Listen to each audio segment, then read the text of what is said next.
Well, I want to say hi to all of our campuses. For those of you coming back from Easter, maybe you're new to the PCC experience, you might not know that we are one church in multiple locations. So I just want to say hi to our friends at our Riverside campus. They're in a building that used to be a jeans factory and a hardware store, and we converted it into a church, and it really is amazing there. Really glad you guys have decided to join us today. As well as a campus in Farmville. We're really excited about you. A little off the beaten path, but really happening there in our Farmville campus. Lots of people coming and enjoying the experience and getting closer to God in the process. We're really grateful for the folks at our Farmville campus. And then at our Alet campus, our smallest facility, if you've never been there were 401 people at Alet last week, all crammed together. I don't know how we got 401 people in that building, but it was craziness. And that really fits our friends out there at Alet. You'll know what I'm talking about if you're out there. Really glad you decided to come to church today. At our Midlow campus, there were over 600 people there last week, an amazing experience. Really glad you guys decided to join us. Of course, at our original campus in Powhatan, we're so glad you decided to be a part of church today. We have hundreds, often thousands of people joining us online, including today, this really big group from Florida. So just want to say hi to Florida. We wish we were there. It's freezing cold up here in Virginia. So anyway, we're glad you decided to come out of the sunshine and join us for church today. And of course, our brothers and sisters in our prison campuses at Nottoway and VCCW. Susan, my wife, and I got to experience that. We go every once in a while. We got to be there in the last couple of weeks. Just an amazing thing happening there. Welcome to church. We're really glad that you're here. We know there are lots of things you could do with your time. The fact that you decided to invest an hour of it here, that's an honor to God. It's certainly an honor to us. So welcome to church. You know what a loophole is, right? I mean, a loophole is a flaw in the law or the rule that someone sees and then exploits for their own benefit, right? When whoever designed the rule, there's no way they could possibly think of every single scenario. So even though the law was written or the rule was written down, there's sort of an honor code built in. And we hope, the author of the rule hopes that people will comply with what they intended, even if they couldn't spell it all out, right? But that's not what really happens. And we all know that. So the courts, when it comes to the law, they're often tasked with sorting out this gap between what they call the letter of the law and the spirit of the law. They even say things like, the courts will say things like, when Congress passed this law, the intent was. And when they do that, they're acknowledging that there was this unexpected outcome where a person was in technical compliance with the law, but everybody knows he's really gaming the system. Like password sharing. Now, look, I'm not going to beat you up about that. I mean, everybody does it, right? But it wasn't Netflix or Prime's or whatever's original intent for your account to get cascaded to all your kids and grandkids and second cousins and their pets. So the current crackdown they're doing notwithstanding, it's a loophole. Here's another one. I read about this savvy driver who got a ticket for doing 52 in a 35. And he was on this short stretch of road between two intersections. And all of the roads around where he was driving, they were all 35 mile an hour speed limits. But the state he was in had this law that said if the speed limit wasn't posted, then it defaulted automatically to 50 miles an hour. And on that 1 mile stretch where he was, there were no signs. So even though he knew the speed limit was 35 and everybody knew the speed limit was 35, he took pictures of that 1 mile stretch, went to court, and the case was thrown out. My favorite one of these, and there are lots of them, by the way, has to do with my favorite treat. When Michaela Kennedy was 10 years old, her mom enrolled her and her sisters in the Krispy Kreme Kids Club, which some tone-deaf person, by the way, honestly named it the KKK. I don't know what happened to his job, but wow. Anyway, this club allowed kids who were in the program to get a dozen free of Krispy Kreme donuts for every year on the month of their birthday, every year. And all they had to do was present their card. This is Michaela Kennedy's actual card, Krispy Kreme Kids Club card. But what Krispy Kreme forgot to ask for when you enrolled in the program, they forgot to ask the year you were born. So they collected your birthday and your birth month, but you were supposed to age out when you were 12 years old. But they had no idea because your birth year wasn't on the thing. So Michaela turned 12. She went and got her dozen donuts and Then she went back when she was 13, and when she was 14, and when she was 15, and when she was 20, and when she was 25. And so somewhere along the way, like on her 25th birthday, so a few years ago, she wrote a post about it and said, hey, is Krispy Kreme ever going to figure this out? I keep going. I'm 25 now. It's 13 years past my due date, and I'm still getting a dozen Krispy Kreme donuts. And then she would come back, and she would post again every year. She would say, am I going to make it? Is 26 going to be the year? Nope, I got my dozen. 27, nope, I got my dozen. It went all the way until last year. She turned 30. She said, I didn't get my dozen. Maybe it's because there were 1.5 million people who watched her post, and Krispy Kreme had to be one of them. She exploited the loophole. And most of us think, good for her. I suppose I'm cheering her on too, if I'm honest. Working loopholes in our favor is okay, I suppose, when it comes to paying less taxes or maybe getting some free donuts. But what about when it's God we're trying to gain? Is it possible that we actually think that we can get one over on the God of the universe with phrases like, well, God, you didn't technically say I couldn't do this. Or you didn't explicitly command that I had to do that. This is exactly what people were doing in Jesus' day. Some religious folks thought that they had found an end around on how God intended for us all to live.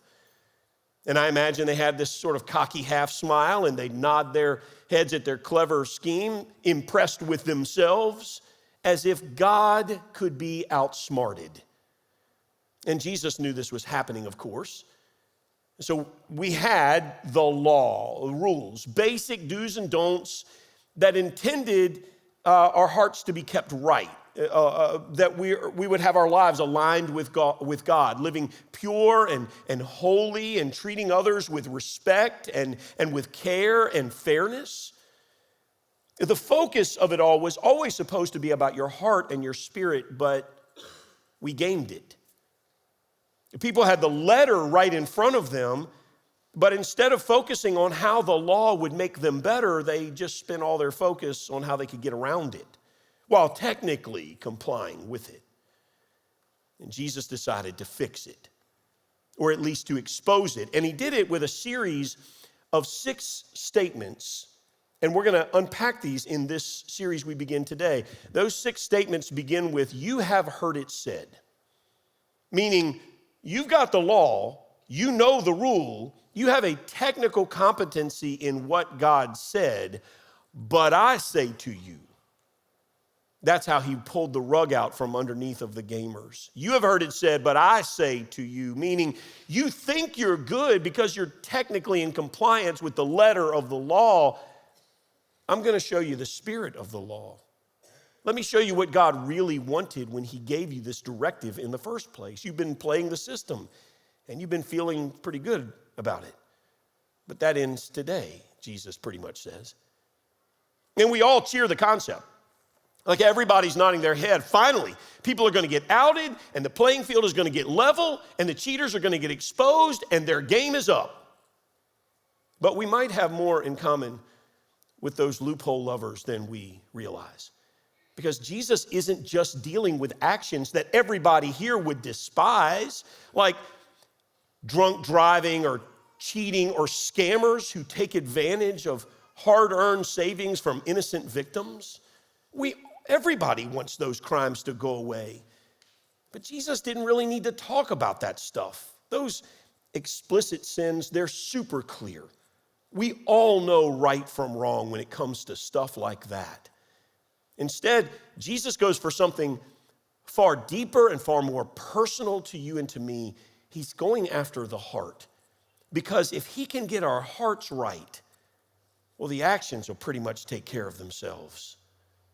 And so the very first statement in this series, he says this, you have heard it said to people long ago, you shall not murder, and anyone who murders will be subject to judgment. Jesus, I love studying the words and the technique and the method that Jesus used. I've spent most of my adult life studying him. I continue to do that and learn. And he's so masterful at getting people nodding their heads with him, thinking that they're good, thinking that they're with him. And this is a really critical teaching tool. Jesus is not trying to be cute. He's not trying to manipulate anybody. He just knows that you can't just go around right from the get-go accusing people of doing awful things, at least not usually. Instead, Jesus begins with affirmation. And I know this doesn't sound a lot like affirmation unless you've never done it. Because this is more like an if-then statement. If you murder someone, well, you face judgment. But if your record is murder-free, well, then your life is judgment-free. So Jesus' hearers, then and now, we take a quick inventory, right? The reel begins to play in our mind. We're highlighting a few of the most angry, intense moments from our past, and we're looking through the film, right? Nope. Now, there were some close calls. There were a couple of times when I could have killed somebody, and there were a couple of times when I probably wanted to kill somebody, but everybody lived. Maybe you deserve judgment, but I'm good. In this way, Jesus has the crowd with him through affirmation and through agreement. And we'll come back to agreement in a minute, but I'd like to take a minor detour here and take a quick look at this technique that Jesus uses. I can think of many times when Jesus encounters somebody and he begins the conversation with affirmation. And he's not exploiting people, he's trying to shape them. And we're more able to hear someone speaking redirection into our lives if they first speak affirmation into our lives. So I have this rule. I rarely violate this rule. And it's a super simple rule. And it goes like this: say something good before you say something bad or not good. When I need to help somebody, or I feel like I need to help somebody course correct, or maybe consider how they could do something better or differently, I'm going to affirm them first. And I never lie about this. If I fabricate an affirmation which isn't true, or if I say something I don't actually believe, that is a major foul. It's a serious breach of integrity. I don't do that. But if I can't find something good to say, that's a whole nother problem. You can always say something positive, and only after I do that am I willing to offer some kind of critique. This is how I want people to treat me. This is how I treat others. And frankly, this is how I think Jesus usually did it too. Jesus begins the reshaping of people's lives with affirmation and with agreement. In this case, agreement comes from their shared reverence and their shared respect for the law. Now, you and I, if we think about it for a minute, we've got some complaints about our law. There are lots of really dumb, senseless laws out there. I wanted to spend a minute, we didn't have time for it, but I wanted to spend a minute looking at some of them. If we don't have time to laugh about it today, but when you leave church, if you want to, over lunch or whatever, if you want to have some fun, spend 10 minutes Googling something like dumb American laws still on the books or something like that. You'll have a great laugh. It'll be a ton of fun. There's plenty to laugh at. But Jesus isn't talking about civic law that was put into effect by elected officials. He's talking about the law of Moses, more specifically, the law that God gave to Moses. And every Jewish person knew the law. And when I say knew, I mean like memorized, word for word. So when Jesus begins with, "You have heard it said to people long ago, you shall not murder, and anyone who murders is subject to judgment," everyone nods their head. They all, in fact, had heard what was said to people long ago. And those people long ago were their people, their ancestors, their blood, their heritage. This "you shall not murder," by the way, comes from Exodus 20:13. It's the sixth of the 10 commandments, the 10 commandments. So this is a really big deal. And the Hebrew word here for murder is the word ratsak. And it means literally murder. So it's well translated here. Some of our Bibles will say kill. That's not a good translation. It doesn't mean kill like as in an accident or even in self-defense. In the 46 times the word ratsak is used in the Old Testament, it almost always carries this sense of willful intent and vengeance. So what the command what the sixth commandment is really saying is that God is the one who created human beings, and God is the one who breathed life into human beings, and it is outside of our scope of authority to consciously decide to end someone's life and then execute that decision. Excellent. That means most of us are in the clear. But Jesus isn't finished with us yet. You've heard it said to people long ago, you shall not murder, and anyone who murders will be subject to judgment. But I tell you that anyone who's angry with a brother or sister will be subject to judgment.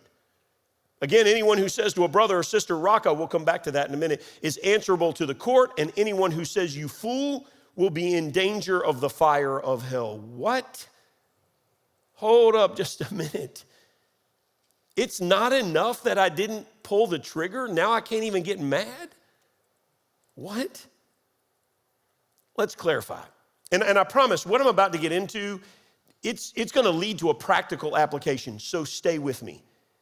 In our day, there's one word for anger. We use anger and mad sort of interchangeably, and it means the same thing. But in Jesus' day, there are two words for anger, and they mean very different things. One of them, is the word thumos.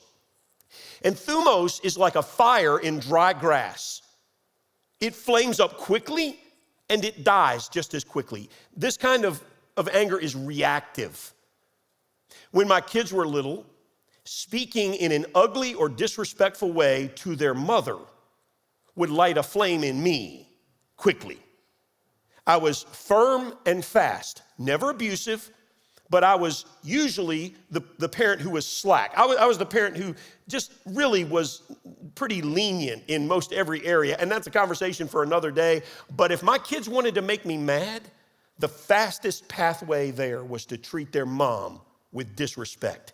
And they knew it, which is why it almost never happened, almost.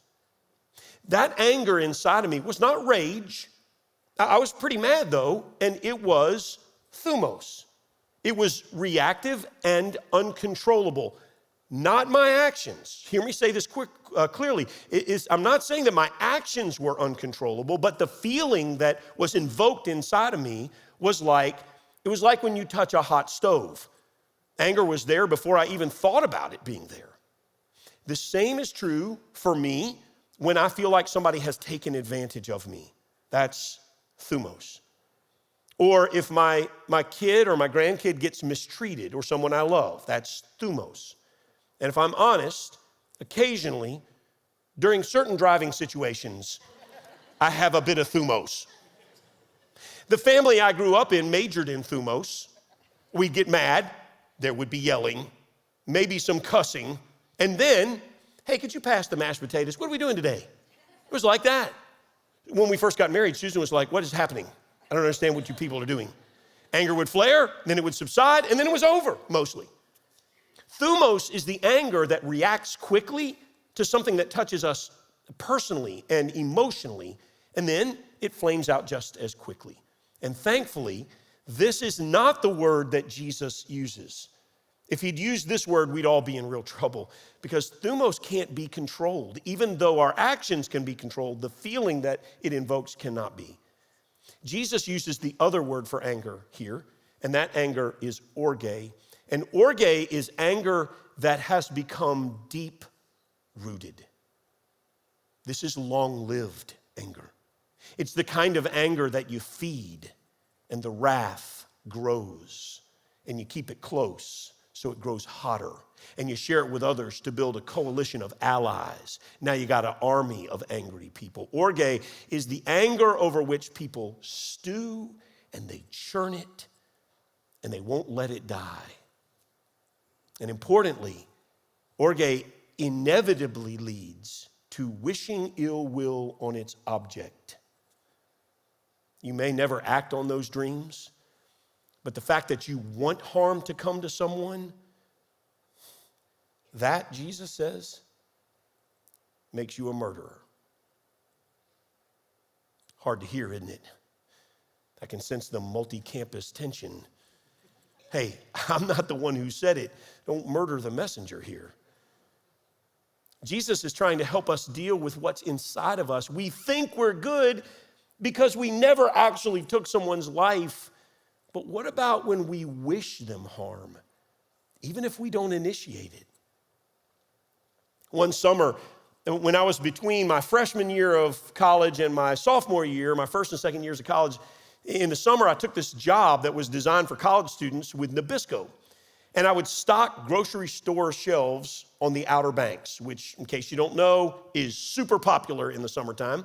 And I would leave my home at about 4 o'clock in the morning. I was on the southern end of Chesapeake, right near the North Carolina line. And I would drive down, and the first store I would hit was the #1 Food Lion in the country in the summer at the time. Just on the other side of the Pamlico Sound in a place called Southern Shores. Some of you will know where that is. And that Food Lion would catch all of the traffic as people started their vacation. And they stocked up on all the goodies. So I would start there at that Food Lion, and then I would head down the coast, one store at a time, long days. And during the summer, I would go every 3 days to all of those stores, starting with this particular Food Lion. And every time I walked into that store, even though I was just there 3 days before, it looked like a hurricane had been through. I mean, empty shelves everywhere. So many people, so many cookies. And I was really young. I was like 18 years old. So that Food Lion had just hired this hotshot right out of college as their #1 guy, their store manager of the #1 Food Lion in the country. And he really thought he was something. That guy strutted around his store, wielding power like he was the king of England, acted like it. He treated every vendor like they were beneath him. And he would order people to do frivolous things just because he could. So one day, I go into the store, and every distributor is sitting on their cart. You know the cart, and they had stuff and merchandise on the cart, and they're staring at empty shelves that need that merchandise, and all these vendors are literally sitting on their carts, their feet not touching the floor. I didn't know what was going on. I just had a job to do and a long day ahead of me, so I just sprinted towards the back. And when I got halfway there, one of the guys said, "Hey man, you better hide." He said the store manager decided to wax the floors so that he could watch us sit here and do nothing. And he's going to have a fit if he sees you walking on his shiny floor. He could have done it overnight before we got here, but he waited until this moment to do it. And about that time, that store manager came around the corner, his eyes fixed on me. He was not happy. And he got right in my face. I thought he was going to hit me. And he yelled and he cussed. And then he ordered me to leave. He literally threw me out of his store just for doing my job. He did it in front of a group of people. I'd never felt so humiliated and embarrassed. The next day, my boss made me drive all the way back, drive to his store, find him in his office, and I walked into his office and I said these words. I said, "My job is to take care of you. Tell me what I got to do to make you happy." And he looked back, never stood up, looked at me from his desk, and he said, "Nothing. There is nothing you can do to make me happy." So I chewed on that guy and that encounter. I thought about that guy a lot. I mean, for years, if I'm honest. And I had this recurring daydream. I kid you not, this was my daydream. I got rich and I bought Food Lion. The whole thing. And I walked into his store and fired him in front of everybody. And I would churn on this lifelong dream, and then I would think about the consequences of him losing his job and smile at all of it, the fallout of his career. And if I'm honest, I would think sometimes about what it would do to his marriage and his family. In one of those dreams, I imagined him homeless as I walked by and drop a quarter. It was satisfying. And I got pleasure from the picture until I realized I was the one who was broken. Now, that manager, he had some problems for sure, but they weren't for me to solve. They weren't even for me to diagnose. I had my own problem, and it was right here. I really did wish him ill or worse, and that made me just as guilty. It's kid stuff, right? I mean, I was 18. Who cares? Maybe you don't know. And I'll make this brief for those of you who do know. It's a story that I've shared before. It's a longer story that deserves more time, and I'll share it again sometime. But the short version goes like this. My mom's second husband became her husband, because when he got tired of his first wife, he drove to the hospital where she worked and he shot her 5 times. He went to prison for just 5 years, convinced the parole board to let him out, and then convinced my mom to marry him. And that's where my nightmare began, or where it got worse anyway, because Ray was abusive and he was a womanizer. Probably had 20 women. I lost count along the way. But he was with another woman all the time, running around all the time. And I watched him hurt my mom. And he threatened me and my brothers. We were always under the threat of violence and homelessness. Occasionally he threatened to kill us. My youngest brother was abused so badly that he's permanently emotionally disabled to this day. Never had a job, can't drive a car. The kind of anger that I had for Ray, that took on a life of its own.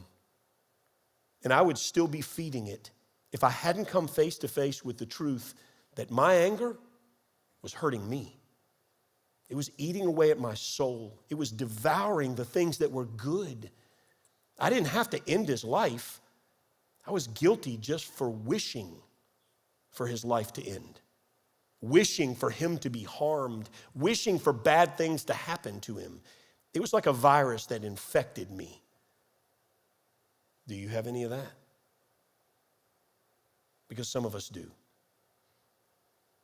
We have anger that began as righteous. It began as thumos. It was justified. But we let it morph into orge once we began to feed it. Once we allowed our minds to turn to thoughts of harm for our perpetrator, and those thoughts made us feel good. They made us smile. So Jesus goes on and he says, anyone who says to a brother or sister, Raka, is answerable to the court, and anyone who says, you fool, will be in danger of the fire of hell. Raka is a word that has no real definition. It's more like a tone. It's raw, complete contempt. It's the devaluing of someone else to zero. It's the making of them as worthless.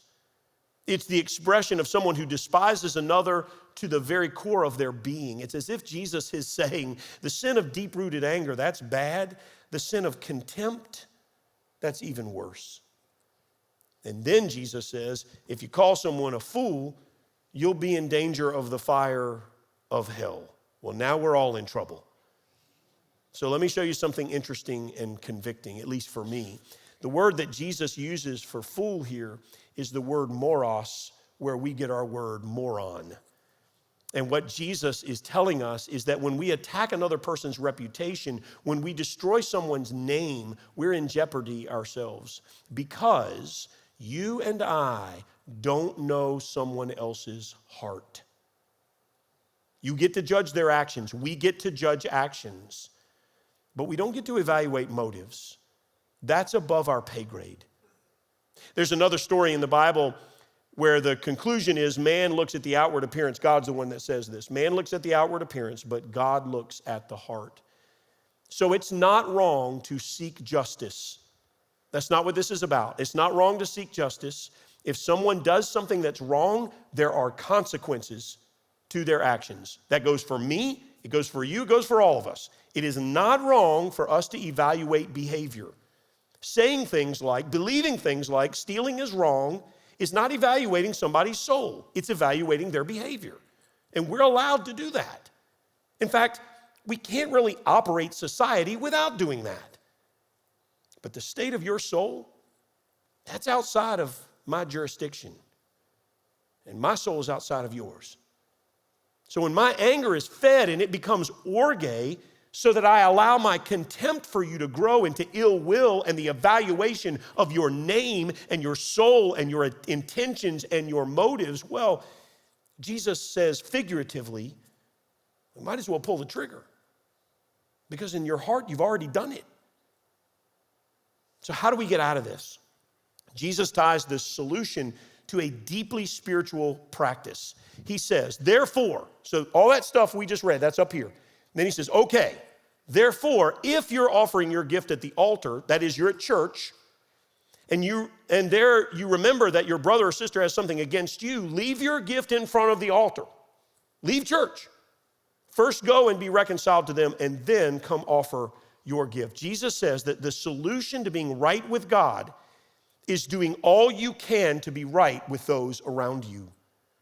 And in this incredible, difficult twist, Jesus doesn't just say that you have to let go of your anger towards others, which is implied here, but also that if you know somebody else is angry with you, you've got to do whatever you can to make that right too. And the picture he uses here is the picture of worship. That's what offering is, by the way. He's saying you cannot be right with God while harboring this orge, ill will, and anger and malice towards someone else. You want to be reconciled with God? You got to let that anger go. And some of us have been holding on to anger and bitterness for so long, we don't even know who we are without it. But friend, it's hurting you. It's hurting your relationship with God. It's hurting other people around you who you love. And there's no upside to hanging on to it. So here's how you release it. You get on your knees and you ask God to take it away. And I'm going to pray for you in just a minute, and you can begin the journey of getting the anger out today. But here's the thing, tomorrow it'll be back. And so you pray again. And then the next day it'll be back, and so you pray again. And then one day soon, it won't come back. It'll pop back from time to time, answered once again by your heartfelt prayer until your anger breathes its last breath. Because murder might be wrong, but killing your anger never is. Before I pray for you, let me offer you this advice. Release the one who hurt you. You can write him a note or a letter and just tell him you forgive him. Now, it doesn't mean that the consequences go away. It simply means that your anger and your ill will, you're just letting them know you're going to put that to rest. And when I finally did that towards Ray Brown, my mom's second husband, it was like the most amazing burden lifted from my life. Because anger was hurting me. It was weighing me down. But no more. So whoever it was and whatever it is they did, you don't have to let that anger hold you back anymore either. It begins with a prayer, something like this. God, thank you for offering us forgiveness, offering me forgiveness. And today, together, we just want to pray that you'd let our anger towards others go too. Someone here today, God, has been harboring this anger, and it was justified, God. We're not trying to say it was good, just that the anger that has grown is also not good. Help us to release it today. Help us to let it go. Let the burden move away from our shoulders. Grant us relief from it as we release it to you. Through the power and the name of Jesus, we pray. Amen. What if we stopped trying to exploit the loophole? What if we stopped justifying our anger and released it instead? You can release your anger and the one who hurt you if you'll ask God to take it away. And when you do, you'll be doing what Jesus taught us, not just dealing with the anger, but dealing with the heart behind it.